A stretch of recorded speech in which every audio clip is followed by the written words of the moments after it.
बातमी आपल्या हक्काची. ठाणे जिल्ह्यातील व आपल्या परिसरातील सर्व ताज्या घडामोडी पाहण्यासाठी शहापूर नववाहिनी न्यूज चॅनेलला सबस्क्राईब करा, लाईक करा आणि शेअर करा. मुख्य संपादक निलेश विशे.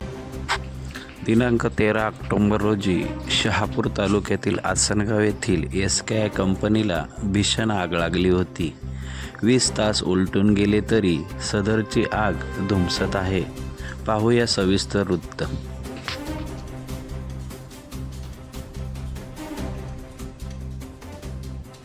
SKI कंपनी जिथे काल भीषण आग लागली होती.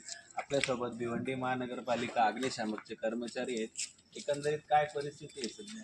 परिस्थिती सध्या कंट्रोलमध्ये आहे. व परिसर जास्त असल्यामुळे आणि प्लास्टिक जास्त असल्यामुळे आग विझवायला थोडा विलंब झाला, परंतु आता आग कंट्रोलमध्ये कुठे पसरणार नाही. तात्पुरत्या स्वरूपात आहे. फक्त कुलिंगचं काम चालू आहे आमचं. आपण रात्रभर इथे हो रात्र